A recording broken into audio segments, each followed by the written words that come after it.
할렐루야, 반갑습니다. 오늘 말씀은 룻기서를 함께 묵상하는 시간을 갖도록 하겠습니다. 룻기서가 총 4장까지 있는데 그 룻기서의 배경을 잠깐 보면 그 다윗의 그 통치의 시기에 기록이 되었었습니다. 이때가 바로 사사 시대였었는데 오늘 그 본문의 주인공이라고 말하면 룻이라고 말씀드릴 수 있겠습니다. 먼저 그 룻의 그 시아버지가 있었는데 엘리멜렉이라는 그 인물이 있었습니다. 그 유다 사람이고 베들레헴 사람이었었는데 이 엘리멜렉과 이제 나오미가 이제 부부였습니다.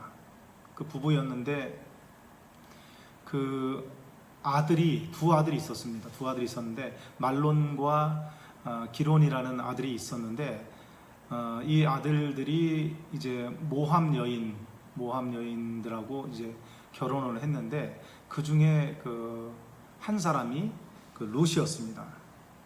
그래서 그 이 룻과 또 이제 큰형은 이제 오르바라는 여자하고 이제 결혼을 했습니다. 그런데 그 10년 만에 이 두 아들이 죽게 됩니다. 물론 아버지 먼저 죽게 되고 그 다음에 그 이제 두 아들마저 이제 죽게 됩니다. 그래서 이 두 과부가 졸지에 이제 과부가 된 것입니다. 두 며느리가. 그런데 이제 그 두 며느리가 이제 뭐 남편도 이제 없고, 그러니까 시어머니 입장에서 이제 보게 되면 이 아이들이 그 모압에서 이렇게 살고 있었는데 그냥 모압 땅으로 그냥 자기 어머니를 찾아서 그냥 갔으면 하는 그런 마음이었습니다. 근데 이제 그 시어머니 그 나오미는 그 유다 땅에 그 하나님께서 그 백성들을 돌보신다라는 그 소식을 듣고 이제 유다 땅으로 다시 돌아가려고 이제 마음을 먹습니다. 그런데 이제 시어머니가 이 며느리들에게 너희들이 이제 집으로 돌아갔으면 좋겠다. 그런데 그 큰 며느리는 그 어머니 말대로 그 돌아갔습니다, 집으로. 근데 그 작은 며느리인 그 룻은 내가 어머니와 끝까지 함께 하겠습니다. 내가 어머니가 믿는 그 하나님을 끝까지 내가 따라가겠습니다. 그 하나님을 내가 믿겠습니다. 라고 고백을 하면서 이제 시어머니를 이제 쫓아가게 됩니다. 근데 우리가 여기서 이제 중요하게 생각해야 되는 부분이 뭐냐면 선택입니다. 선택.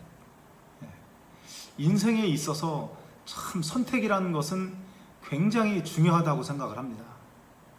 왜냐하면 내가 하나님을 선택을 할 것인가 아니면 세상을 선택을 할 것인가 라는 그런 기로점에 있을 때가 굉장히 많습니다. 사실 그 세상이라고 하는 것은 그렇습니다.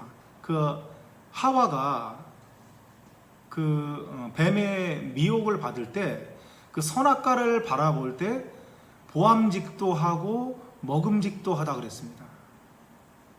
그러니까 세상의 그 유혹이라고 하는 것은 이처럼 보암직도 하고 먹음직도 한 부분이 세상적인 부분입니다. 그러니까 육신적으로 볼 때는 그 세상처럼 그런 좋은 게 없는 것입니다, 사실요. 그러니까 사실 우리에게 물론 영혼이라는 것이 있지만 우리에게 영혼이 있기 때문에 우리의 그 영혼을 구원하시는 그 하나님을 그 선택한다라고 하는 것은 그렇게 쉬운 것은 아닙니다. 무언가 이렇게 그 선택의 기로에 있을 때 하나님을 선택할 것인가 아니면 세상을 선택할 것인가 이것을 결단하고 하나님만 바라보고 나아간다라고 하는 것은 어떻게 보면은 막연한 부분들도 있습니다. 왜냐하면 이 길은 좁은 길이고 협착한 길이라고 그랬습니다. 가는 사람이 적다 그랬습니다. 근데 세상의 그 길은 넓은 길이기 때문에 그 세상의 길을 선택하는 사람들이 굉장히 많습니다. 좁은 길보다 오히려 그 넓은 길을 선택하는 사람들이 오히려 많습니다.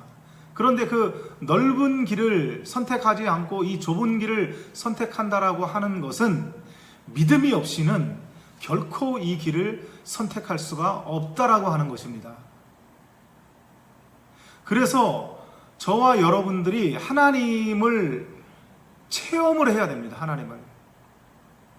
제가 지난번에 그 말씀드렸듯이 성령의 그 역사하심은 구약에서는 감동 감화였지만은 신약에서는 성령이 내주하셨다 그랬습니다. 내주하셨다 그랬습니다. 성령을 직접 우리가 체험하지 않고는 하나님을 온전히 신뢰하지 않고 따라갈 수가 없습니다. 저는 물론 어릴 때부터 제가 신앙생활을 했지만 정말 하나님을 변함없이 선택을 하고 이 길만 오직 갈 수 있었던 그 비결이라고 말씀드리면 성령 체험이었습니다. 성령 체험. 24살 때 성령 체험을 하고 그 성령 체험을 하다 보니까 그때부터는 한치의 그 변함이 없이 이 길을 가게 된 것입니다. 그러니까 내 힘으로 되는 것이 아닙니다. 그런데 중요한 것은 뭐냐면 하나님을 만나려고 하는 그런 마음이 중요합니다. 하나님의 은혜를 사모하는 그러한 부분들이 있어야 됩니다. 그것에 대한 의지는 내가 의지를 드려야 됩니다. 하나님도 그러십니다. 하나님은 그 의지를 하나님께로 향하는 사람들을 바라보시고 그러한 사람들을 돕길 원하시는 것입니다. 가만히 앉아 있는다 그래서 하나님이 돕는 것이 아닙니다. 하나님은 성경을 통해서 이미 저와 여러분들에게 말씀하신 것입니다. 말씀하셨고 하나님께서 선택할 수 있는 그런 기회를 우리에게 주시고 말씀해 주신 것입니다. 그래서 룻이 그 시어머니를 선택을 했던 것처럼 룻이 그 시어머니를 선택을 하다 보니까 그 시어머니가 믿는 그 하나님을 따라가게 된 것입니다.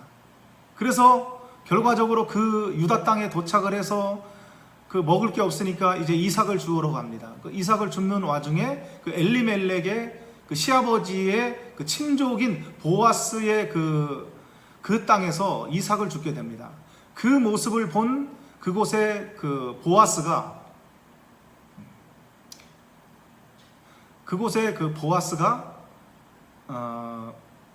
그 룻을 보게 됩니다. 그래서 룻이 그렇게 시어머니에 대한 그렇게 효심을 하는 것을 보면서 많은 사람들이 이 여인이 현숙한 여인이라는 그런 그 소문을 들었던 것입니다. 우리가 믿음의 길을 걸어가고 선한 일을 행하다 보면 언젠가는 그 우리에 대한 그 소문이 주변에 나게 될 것입니다. 그것을 통해서 오히려 주변 사람들이 저와 여러분들을 좋게 보는 그러한 현상이 나타나서 오히려 주변에 있는 사람들까지도 전도가 되는 역사가 일어날 것입니다. 그리고 이제 그곳에서 이삭을 줍고 이제 돌아온 이후에 시어머니에게 그러한 얘기를 하다 보니까 다음번에 이제 보리타장 마당에 있을 때 그때 이제 그곳에 이제 몸단장을 하고 그곳에 가서 기다렸다가 그 이제 타작마당이 끝나면 이제 그 보아스의 그 이불 발치 속에 몸을 넣고 있어라 그렇게 시어머니가 시켰습니다. 그것은 뭐냐면 그 기업을 물을 자를 만나기 위해서 시어머니가 그렇게 룻에게 이렇게 시킨 것입니다. 그래 룻은 그 시어머니의 말대로 그곳에 이제 그 숨어 있다가 이제 보아스를 이렇게 만나게 된 것입니다.